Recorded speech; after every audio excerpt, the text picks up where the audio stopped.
Welcome to Smart Franchising with Fransmart. I'm Dan Rowe, and I've masterminded the ascent of local favorites to global dominators. This isn't your usual get-to-know-you chat. We're diving deep. We're revealing the raw truths about franchise wealth building. With over 30 years in the trenches, I'm spilling it all. If you have an appetite for unfiltered tales and the hidden blueprints of franchise prosperity, buckle up. We're diving in. All right, welcome to Smart Franchising with Fransmart, and today we're talking with Aaron Harper of Rolling Suds.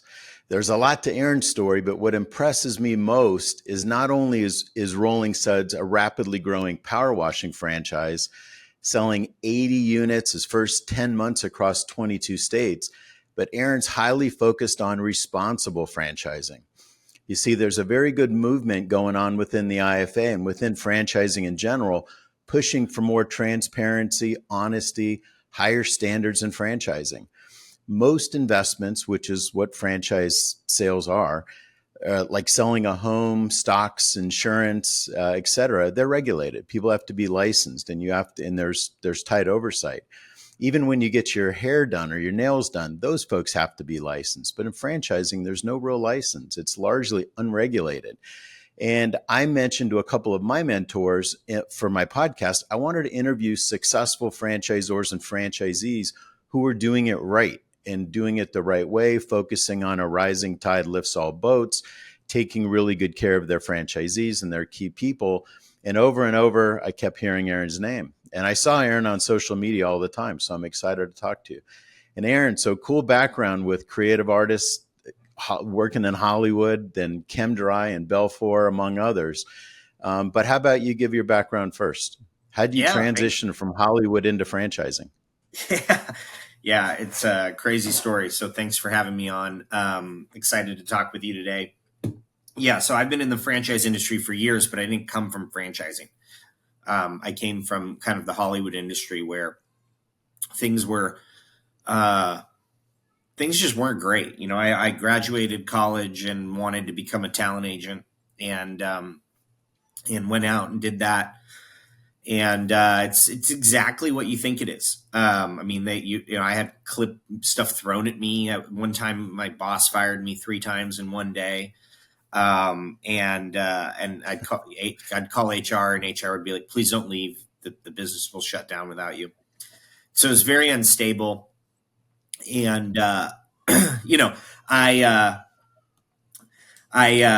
started, kind of partying and kind of lost everything. And so I went and figured out, okay, what am I going to do next? How am I going to, what's going to be this kind of second part of my career, if you will? And reached out to a buddy of mine, and he goes, "You should get into franchise development." And I was like, "What's franchise development?" Because I, like most people at that time, thought that franchising was just McDonald's and or fast food. And I didn't know that there was this whole world of like emerging brands that you could buy in for 500 grand or less and actually build some considerable wealth. And so he was working at ChemDry, and basically he made the mistake of giving me his boss's email address. And then I emailed his boss for every 3 weeks for 7 months until he hired, or excuse me, it was about 5 months until he hired me, 7 different emails. So got into franchise development, really loved the idea of helping people become business owners, but very quickly saw the dark side of franchising, which is, I would sell a dream and then that dream wouldn't come true for a variety of reasons, whether it was the wrong franchisees or I set the wrong expectation or the wrong back-end support. And I almost left franchising. That business was purchased by Belfour. Belfour acquired the brands that we were involved with and put us really in charge of their franchise division. And they said they wanted to build like a portfolio of service brands. And so they acquired, the first acquisition after that was a brand called the Patch Boys, which was drywall repair franchise. And that brand needed a lot of infrastructure support and restructuring. Similar situation, just franchisor didn't know how to support franchisees, had a ton of franchises sold and no real support to help them. And I basically hired a brand. We hired a brand president, and him and I went on a listening tour to get to know all the franchisees. And then we built systems around everything they needed. And the first franchisee that we launched was profitable his first month with those systems in place. So then I scaled that business by 223 locations in 2 years. And every one of those locations opened, and they opened and were, kind of cash flowing within the first 3 to 6 months.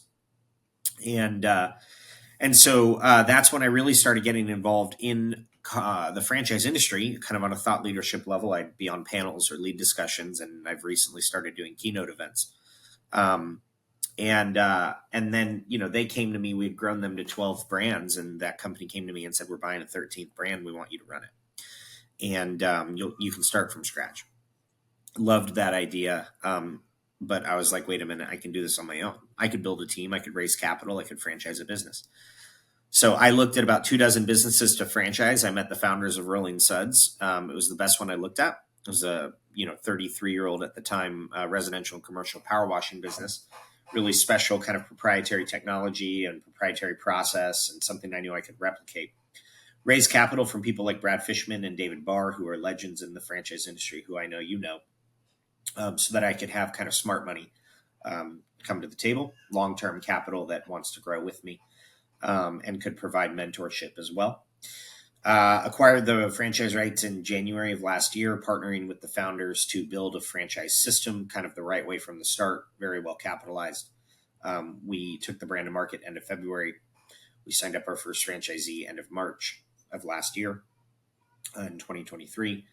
And since then, we have signed up 51 franchisees who purchased 187 territories in 26 states. And what I'm super proud of is every single one of them who has launched with 2 full-time employees hired, a truck road ready, and a physical location to park that truck and store the chemicals and water and have an office. All of that has been situated upon launch, and they've had jobs and estimates on the calendar. So I took what I've known over the years, I made it better. I started from scratch, and I now have a team of 28 employees. And I have relationships and service level agreements with 38 supplier organizations. So we're really, we have more direct support than we have franchisees. Like, it's more than 1-to-1. And I think that's the right way to do it in order to scale the way we're scaling. I wouldn't recommend any emerging franchisor do what we're doing without franchising experience. But really positioned now. We're the biggest power washing company in the world at this point. And on the personal side, I guess I should have probably started with this, but I'm married. I've got a wife who tethers me to the ground, because otherwise me and my ideas would just float into the sky. And then I've got a son who's 3 and a daughter who's 18 months. So if you didn't think I was nuts after all that, do some quick back of the napkin math on how pregnant my wife was when I was going through the acquisition. Was your wife there during the Hollywood days? No, thank God. Okay. She was. No, we met. Hey, We're coming up on our 5-year anniversary. We met literally a couple months after I got into franchising. So we've been together. Congrats. Well, congrats on 5 years. Congrats for 5 years, hopefully 50 years.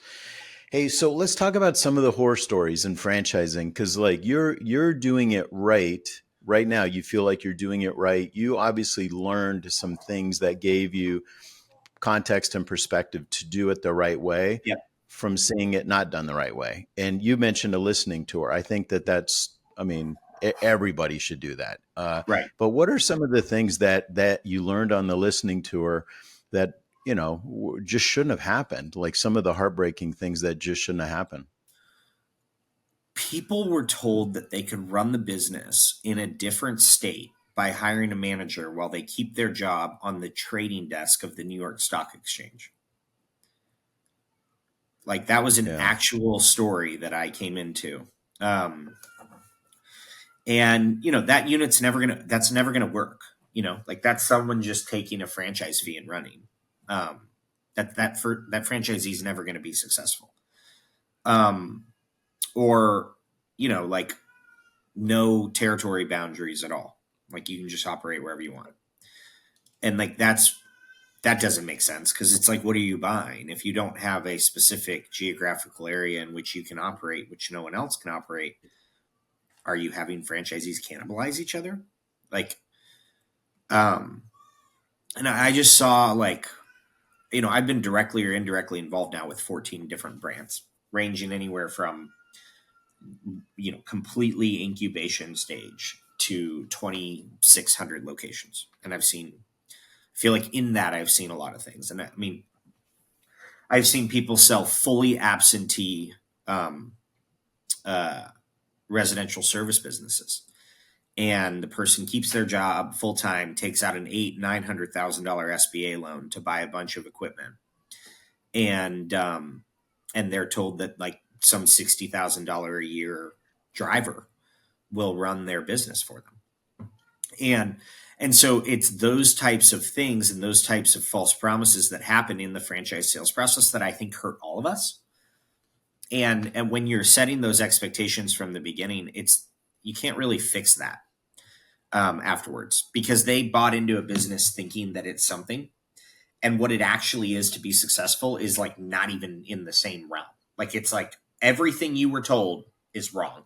So if we want to actually make you be successful, you're going to have to change everything that you thought going into this.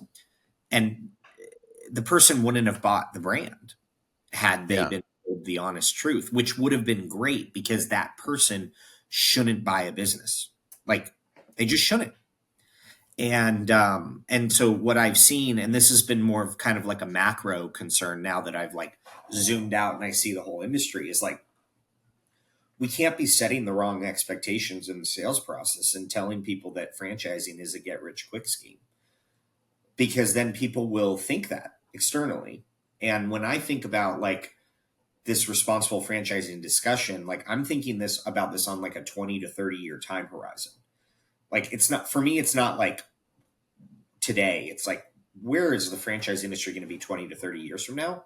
And like, what things do we need to do today in order to like make sure not only is it like still around, but like that people think it's a good investment model to come in and deploy capital and grow Yeah. business. And I don't feel like we're there yet. Yeah. I like yesterday and even today in my LinkedIn feed, there will be brokers listing franchising for little as $10,000, absentee owner, blah, blah, blah, blah, blah.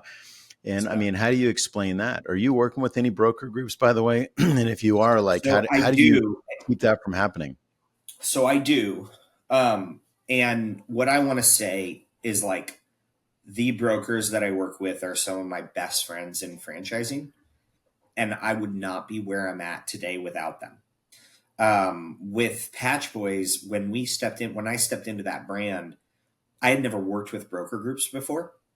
However, there was only one broker that would still work with the brand, because very similar to the franchisees, there was just distrust amongst the broker community, and I don't like to lose, so I called every single person who had ever had any interaction with the brand. And it's the middle of COVID, so like, I'm basically cold calling like hundreds of brokers. And so that was a real defensive mechanism, but it ended up being offensive, because I developed such strong relationships that now we could effectively launch any brand utilizing that same community. It's one broker network, which is Fransmart. Very close with Alicia, believe in her as a person, believe in her values and who she is, which for those who aren't listening or that don't know, she's the CEO of Fransmart. And Fransmart is like, I don't know what type of listeners you have, but Fransmart would be like Century 21 for real estate agents, and then the real estate agents would be franchise brokers. So very similar. Um, but what I do is I set very clear expectations with the brokers of who we're looking for and who we're not looking for. And then I say, if you send me someone that doesn't fall within this category of what we're looking for, here's what's going to happen. So all of the expectations are set early on. If you don't want to send me this type of person, that's totally fine. And then if one of those people falls through the cracks of, hey, I want to run a business, but I don't want to work in it at all, and I'm going to hire someone and they're going to run it for me, um, I just send them back to the consultant and say, this just isn't someone we're looking for. And I did tell you this at the beginning, but that's okay. Sometimes these things fall through the cracks. Here's this person back. Um, and so the consultants, like basically the relationships that I've had over the years, allow me to get the exact candidates I'm looking for without having to sift through a lot of that. The challenge that brand new brands have is they don't have that leverage. They got to take whatever that comes, and otherwise they won't get shown. Whereas I came in and I'm like, look, we can close deals and we take care of franchisees, which those two things are very important to the consultants that I work with. But a brand new brand that doesn't know anything about franchising does not have that kind of reputation. And so they're in a situation where they don't have any leverage. So they got to take whatever they're given. And that's where kind of franchise sales organizations and brokers are positioned in a way right now where they can kind of dictate the terms. Yeah. Yeah. But to your point, you can still push back on that. I mean, Totally. they can dictate terms, but at the end of the day, they get paid when they get a deal done. And if you tell them, I'm not going to approve unqualified people, then hopefully they're not sending you, because, what happens is they send you a name because they've told their client, I got the perfect franchise fit for you. They send it to you and you kick it back. That broker just lost credibility with their client. Yes, they did. What I've seen, and this isn't a blanket, but a lot of these franchisors come to me because of the content that I put out. And they're interviewing different franchise sales organizations and they're interviewing different broker networks. And often the feedback is that if you're not willing to present your brand in a way that is attractive to a larger swath of brokers, then or brokers or sales organizations, then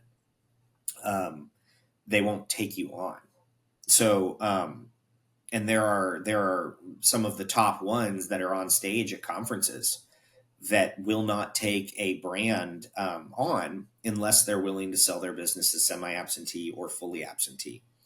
And to me, like, I put out 6 things that we can do today to start franchising more responsibly. And the first thing is to highlight those organizations. Because, like I talked to one the other day, and they have a great brand and they're trying to figure out how to find franchisees and they don't know how. And they think that the only options are to find franchisees is to present their company in that way. And I just think that that's, I don't know. I think that's blatantly unethical. Yeah. But they don't have Hey, what are the leverage. Yeah, yeah. Yeah, they're trying to get momentum. What are the 6 things? So you mentioned 6 things that That we franchisors can can do do to be more today. ethical. Yeah, I'll Yeah. tell you right now. So the first one is to highlight the companies that are asking franchisors to present in a way that doesn't indicate success or isn't indicative of how they started the business themselves, which is to be fully involved in growing it, and put kind of a spotlight on that, rather than putting them on stage.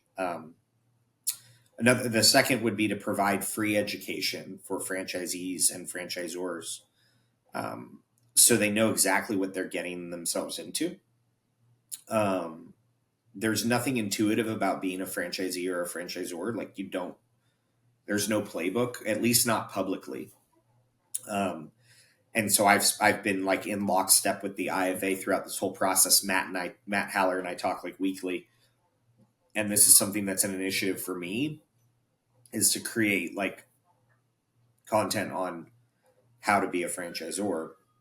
I think if people knew how much capital they need to become a franchisor, a lot of people would decide not to become a franchisor, which I think would be great. And then for the third thing is for brands that like sign franchisees up, instead of pumping units sold, units sold, units sold, talk about units opened as well, which would be an easy, just like, let's just tell all of our marketing departments that we're going to publish units open in addition to units sold. The fourth is that consultants and lawyers for kind of early stage micro emerging franchisors, the companies that will franchise a business per se, um, instead of taking $50,000 to $100,000 and turning them into a franchise, tell them they shouldn't franchise until they have full time effort and full time capital dedicated towards franchising. The problem is that it would hurt their business model. So I don't know that that's going to happen. And then the sixth thing is to remove time claims from the franchise sales process. You only have to work X number of hours per week or per month or per year to be successful, because it is irresponsible to assume that one person's hour is the same as someone else's hour, in terms of the efficacy of that franchisee. And so those are six things that I feel like we could do today as an industry to just like be more responsible. What I'm doing, and part of my efforts is in coming on these podcasts and stuff like this is to initiate conversation and content creation outside of me, because I don't want to be I don't want to be the arbiter of responsible franchising. Like, my goal was to start a conversation that would lead to action, that would lead to standards, that would lead to weeding out bad actors. And I can't carry that whole thing. And so people ask me, what can I do to get involved? What can I do to get involved? And it's like, well, if your organization you're working for is doing something that you believe is responsible, talk about it. Talk about the framework in which you do that as. And the more that happens, these organizations that are like blatantly irresponsible will be, I would like them to be shut down and removed from our industry personally. But I think that it's just a fear thing for a lot of people, is like, what kind of,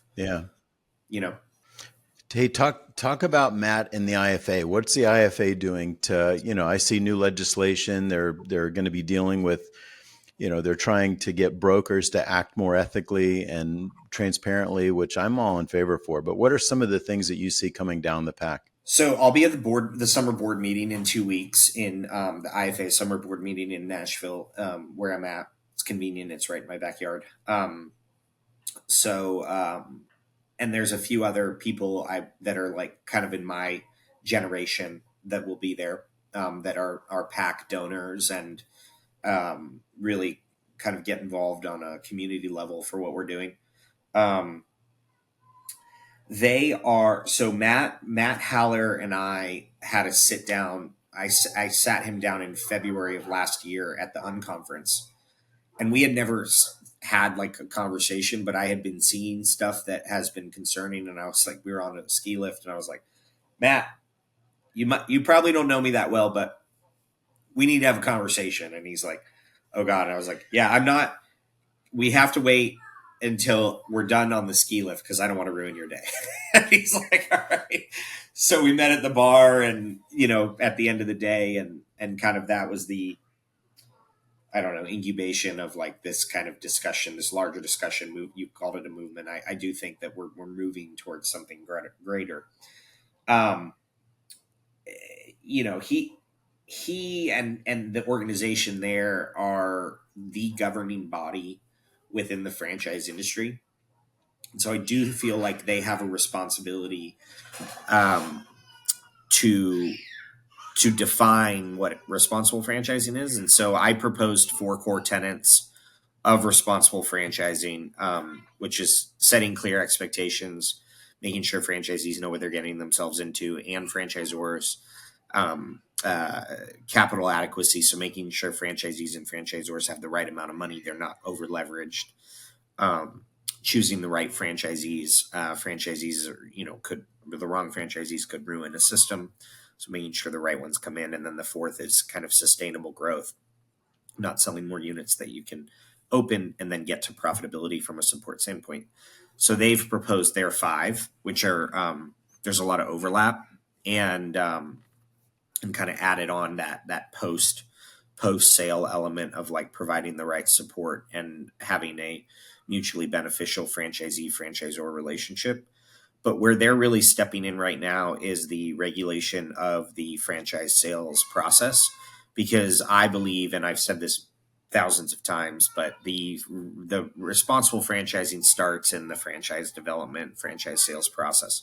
People buy into a business, a franchise, because of the expectations that were set in the franchise sales process. And so if you have a disconnect between what operations is saying and what sales is saying, you run the risk of a potential collapse of a system, because basically operations goes this way, sales goes this way as the business about continues, and they have to be in lockstep with each other. And you asked me earlier, like, what are some of the things that you've seen and the mistakes that have been made with brands? Is like, it's that you've got sales pointing finger at ops and ops pointing fingers at sales, and then you have kind of mom saying one thing and dad saying another, and then you've just got a bunch of pissed off franchisees. And so I was with Patch Boys in lockstep with our brand president. We would talk 5 times a day sometimes, just kind of figuring things out.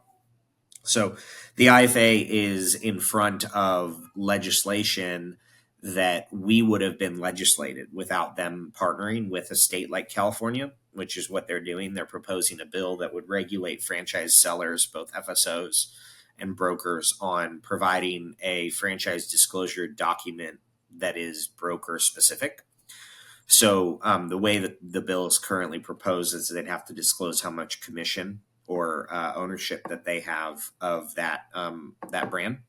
In terms of what they're getting paid, they'd have to disclose every single franchisee that they worked with the year prior that they signed up, and all their contact information. They'd have to disclose how many units of which brand are sold, and any kind of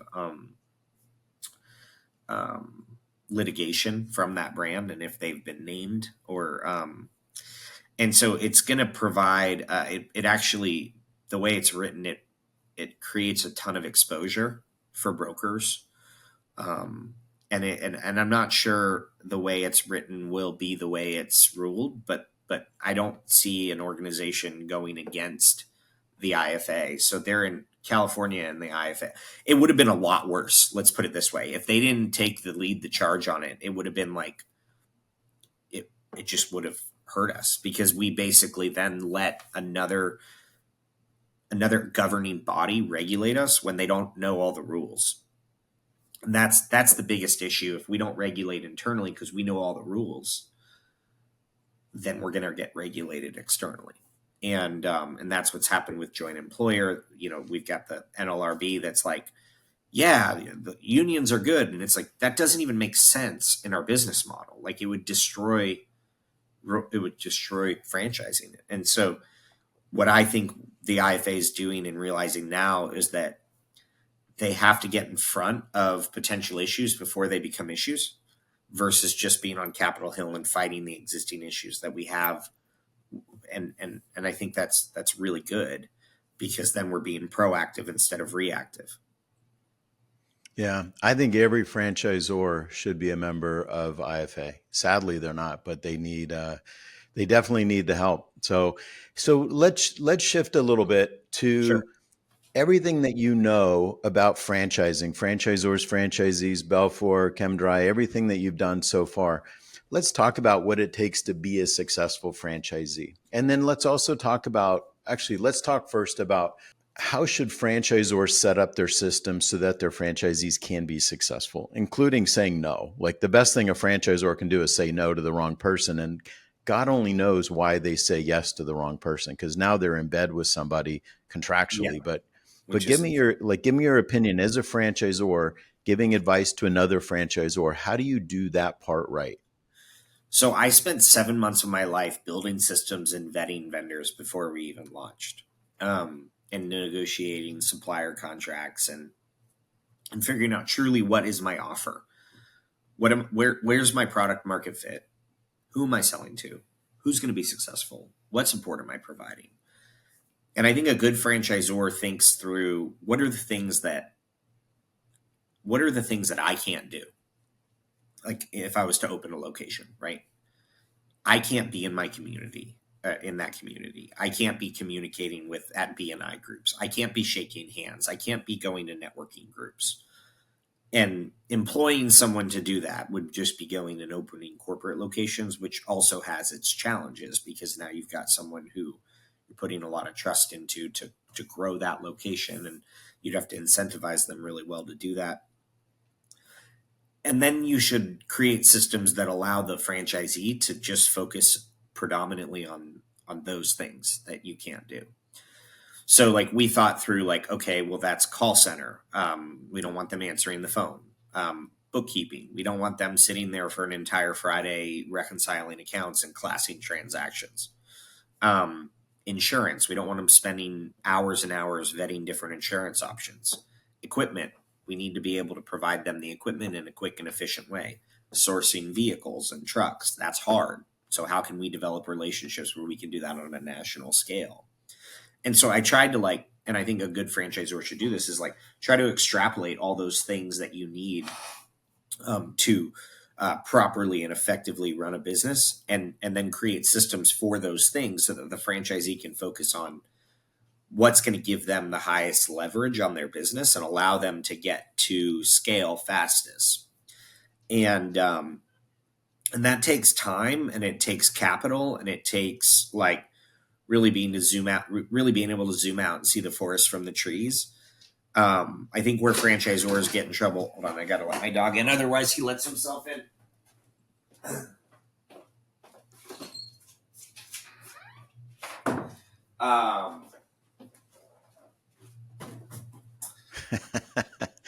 That's Asher.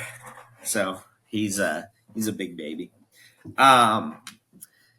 Yeah, so I mean, where franchisors get in trouble is they spend $25,000 to $100,000 to become a franchise, and then they have no systems and no true product offering to a prospective franchisee, and they don't have the capital to actually build it because maybe they're not fully dedicated time wise because they're still running their corporate unit or units, but they just dropped $100,000. So they're like, well, the thing that I got to do now is find franchisees because I'm a franchisor. And it's like, just because you have a piece of paper that says you're a franchisor does not mean you're a franchisor.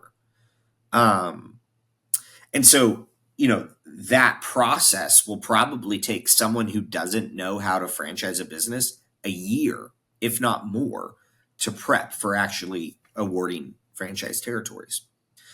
And so a good franchisor should go to these different franchise conferences like Springboard, like Unconference, like Young Conference, like the Emerging Franchisor Conference, like the IFA.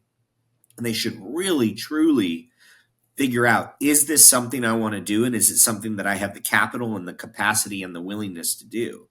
Because franchising is a completely different business than whatever it is they're good at. And I think that that's something that they miss.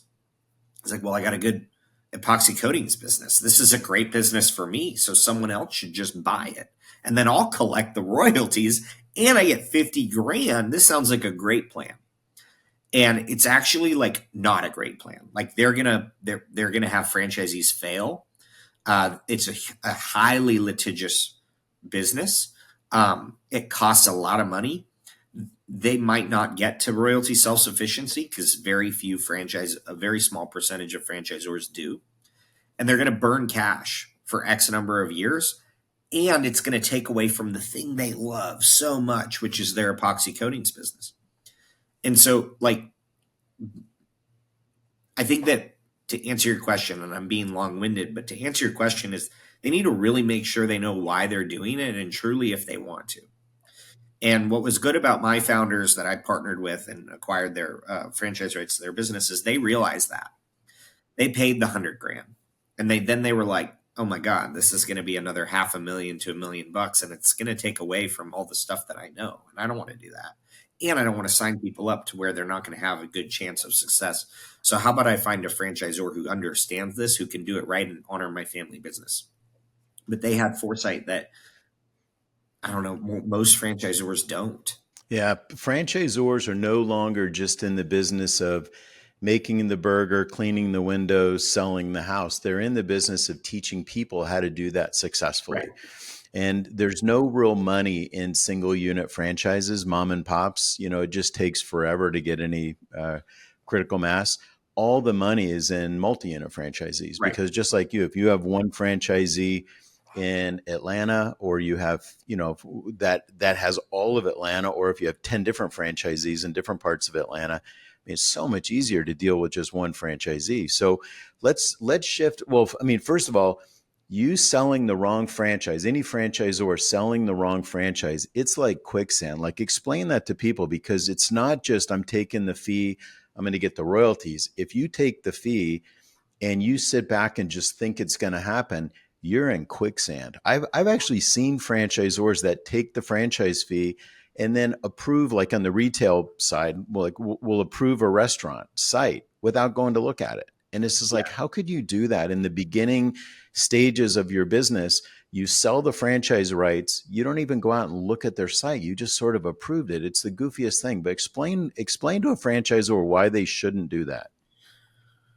Oh, God. So we've turned away 59 people who wanted to be franchisees, write me close to a $200,000 check, and we're not right for our system, which is over $10 million in revenue.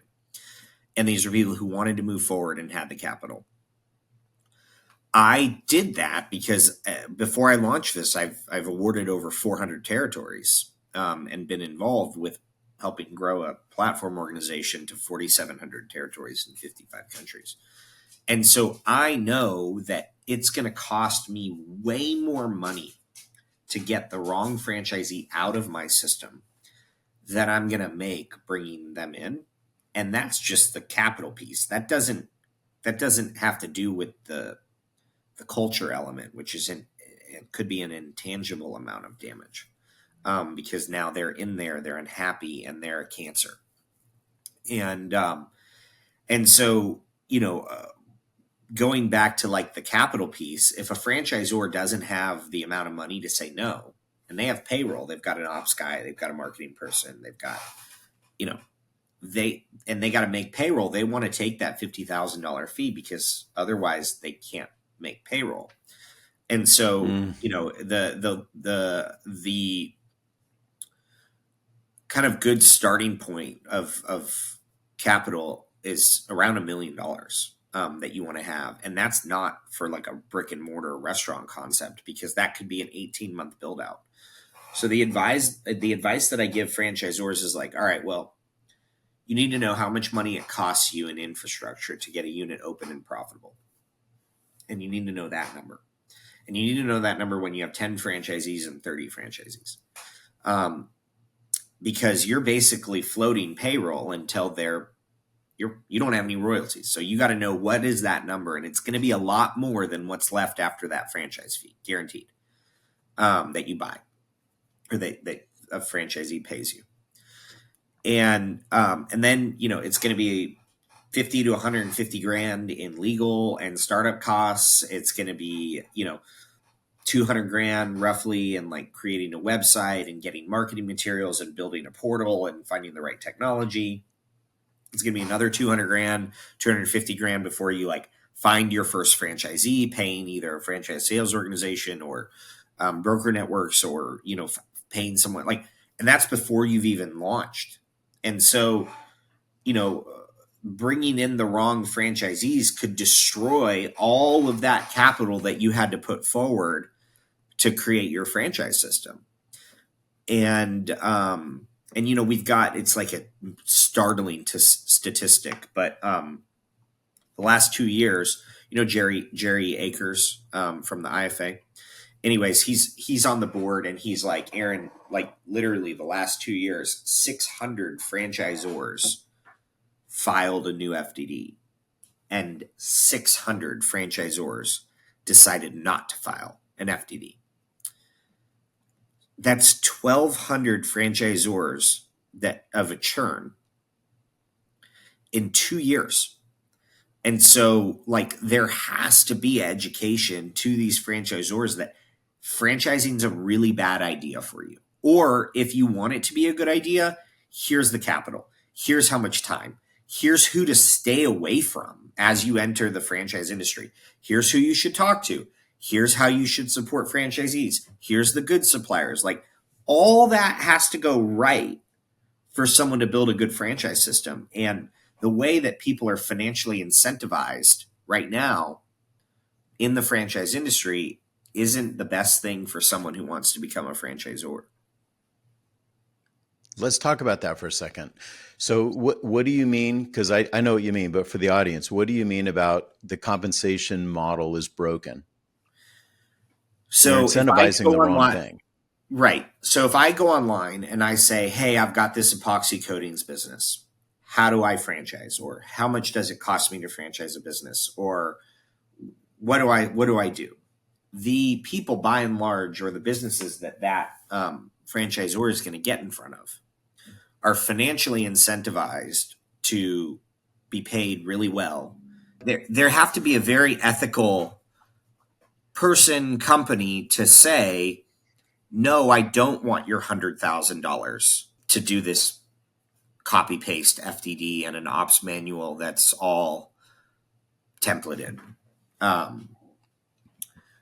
In fact, don't give me your $100,000 because you don't have another 600 to $1 million allocated, and you're not ready to franchise because you're still knee deep in running your corporate units. That's not a good idea. Don't give me your 100 grand. And so there's no financial incentive for them to tell them not to do it. $100,000 is a lot of money. Yeah. What do you think about the way that sales people are compensated? I mean, with most brokers, actually with a lot of franchise sales guys, it's largely it's a straight commission, eat what you kill industry. So you sort of wonder, like, you get what you focus on, right? They're paid for getting a deal closed, not whether it's a good deal or a bad deal. They're paid to get a deal closed. I think that there's something wrong with that. Well, yes. And also, when outsourced, there's very little capital left over from that $50,000 franchise fee for that franchisor to support franchisees. And the franchisee, when paying that $50,000, they think that because they paid that $50,000, they're getting a level of support. But if only 10% or less of that $50,000 is there, that franchisor needs to have even more money to support franchisees. And Yeah. it's just, and so the only way, I mean, I don't know what the answer is. But the only way that we're going to change this 20 years from now is if we structurally change the way people are financially incentivized to support franchisors and franchisees. And what ends up happening is, best case scenario, that franchisor finds a good franchise sales organization because they don't know how to sell franchises. So best case scenario, they find a good franchise sales organization. That franchise sales organization finds a way to align incentives to find the right franchisees and make them successful.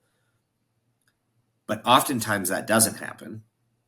They find the wrong franchisees, or they tell them they can run the business part-time, or they tell them they don't have to work in the business at all. And then they sell 200 units or 1,000 units. And the franchisor has no capital and doesn't know what to do, even if they had the capital. And then they exit to private equity, and private equity is investing in franchisors all the time. And it's a very attractive model for the capital markets, which makes sense. They're going to have 10 years of guaranteed royalties. But if that person that signed that franchise agreement, even if they're thinking they don't have to work in the business at all, they're still obligated to fulfill those minimums at least, or sell to someone who does. So, like, something that would be a really interesting metric to track is, how big is the legal budget post-sale that a private equity company has to build in to their pro forma when they make an acquisition of an emerging franchisor. And if that legal budget and that amount of potential closed units reaches a certain threshold, probably doesn't make sense to acquire that business. But that's like best case scenario. Now this franchisor sells 1,000 units, exits for $25 million with a bunch of sold not opens, and the franchisees are left holding the bag, and everyone, the consultant that got 100 grand, the franchise sales organization that sold 1,000 units, the franchisor that sold to a bunch of the wrong people, and the private equity company all got a sweet deal the entire way up. They all got rewarded and incentivized for doing the wrong thing. And that type of kind of trajectory hurts the franchise industry and makes it so that people not only like external people that don't know what franchising, they either think it's McDonald's or they think it's a Ponzi scheme. And like both of those are not an acceptable like answer, because you know just as well as I do that franchising is this beautiful thing when done correctly. I don't think there's a better way to a quicker way to wealth generation than finding the right brand. I really don't. Because that person who buys in that business, he or she isn't going to go start the next Five Guys or the next Rolling Suds, or they're not going to go be Elon Musk or Mark Zuckerberg. They don't have a great idea, but they know how to run a job and, be successful. And I just want that person to be able to have what franchising has given me. And the reason I'm so passionate about this is that entire trajectory prevents that person from finding franchising because of the reputation. Yeah. Let's round out our conversation talking about successful franchisees. That's kind of what we're here for, right? We're all here because we need successful franchisees. What, in your opinion, does it take to be a successful franchisee? I don't even care if they don't have money. Some of the biggest franchisees I know started small, and because they just out operated everybody, just kept gobbling up the weaker franchisees. But in your opinion, like, what are the attributes of someone who shouldn't buy a franchise and someone who should buy a franchise? I actually just had a conversation on another podcast about this specific thing. So I think that a true entrepreneur is someone who's breaking stuff. They have an idea. It goes outside the norm. They're high risk tolerance. They operate color outside the lines. Like, that is the entrepreneur that builds this big business. Personally, I would be a terrible franchisee. Because I want to create the systems and I want to innovate and I want to do all the things that an entrepreneur does. A franchisee is buying into a system that already exists, and we're not asking that franchisee to come in and immediately be innovative. We're asking them to come in and execute. And so a true entrepreneur who's like, started things from just an idea into a $200 million company, like, that person's probably not great for a franchise, because they've been rewarded for their thought process of like, okay, well, I can create this thing and innovate and I can make $200 million. So why would I pay someone 6 to 8% and just do what they say? The best and most, I think that there's a responsibility on the franchisee side as well. Like, I don't think it's just franchisors. A responsible franchisee is coming in and saying, all right, give me the playbook. I realize it's not going to be perfect. I signed up for this, but like, I'll follow the tech stack. Give me the sales script. Tell me who I need to hire. And, just give me the playbook and I'll execute. And then once I figure out the playbook, I'll then come to you and tell you what I think could be better. And we'll be collaborative. But, the other thing is, like, a successful franchisee comes in and says, all right, I'm going to make this thing work no matter what. And I don't think that I'm just going to run this business part-time on the side. The biggest challenge with that, everyone can get to like an absentee level ownership. But the biggest problem with doing that with a franchise as a franchisor or a franchisee is typically when someone starts a part-time business, they're just trying it out. They want to do it in the evenings, weekends, kind of see if it works. When you sign a franchise agreement, you can't just try something out. You're obligated to now 10 years of minimum royalties, and like, you signed a mortgage effectively. And so you have a responsibility to make that work, because you just bought a territory from someone like me, who that territory has to be developed to effectively grow the brand that I've put my heart and soul into. And I think the franchisees that come in and say, you work for me, like tell me, like da da da, like that's not a good franchisee. A franchisee is coming in saying, I want to foster a collaborative relationship, but I realize that I'm buying into a system that works and it's not my system to create. What about, like, let's talk about Rolling Suds. So you're growing this brand now. What do you think that your most successful franchisees are going to do that the less successful people don't do? Like what's an ideal franchisee to you? So I am only looking for people who want to build a big business. We don't do single unit deals. To your point, there's no money in it, and not just for us, for the franchisee as well. Um, there's no money in it. I mean, you could maybe make like a nice salary, but like we're looking for people who want to build massive businesses. We're looking for the people who want to acquire other franchisees later down the line and have the kind of capital adequacy to do that. That is just one small part, though. Um, we're looking for people who are the right cultural fit. We're big on relationships. Our mission statement is literally, "This is a relationship," um, and want to be involved and a part of their community. We're By the end of the year, we'll from a system wide sales and our corporate location standpoint, we'll be the biggest revenue. We'll have the highest revenue of any power washing company out there, and and so our goal is to be the biggest power washing company in the world. Which, from a unit count perspective, we're already there. And so that means that the franchisees that go into their market, they buy 2 or 3 territories, they have to be prepared to be the biggest power washing company in their market. And if they want to just like try something out and kind of do it with their son and, do one or two trucks, maybe, like that's just not our buyer. And anyone who is not our buyer, we turn down immediately. But going back to like what a franchisor can do to be successful is like fully identify who that is, because your marketing dollars and your efforts are going to go towards targeting that person. And the more targeted you could be and the more understanding you could be of who that person is, the better your franchise sales will go, because you can just be like, this person's right, this person's not right. So people who want to build a big business have the grit, willingness, capacity, and capital to do it. And we're new, so a relatively high risk tolerance. We don't have 3 years of like, this is what year 1 average looks like, this is what year 2 average looks like, this is what year 3, like, we're brand new.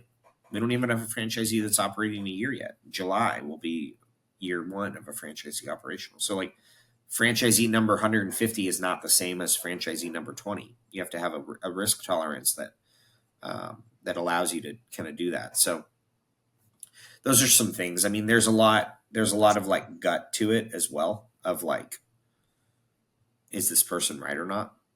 So Yeah, is unsexy as it sounds, like, in my opinion, the secret is just operations. You just got to yeah, pound, and every day you got to execute. And you mentioned Five Guys earlier. There's so many examples where struggling stores, struggling Five Guys, were taken over by successful franchisees.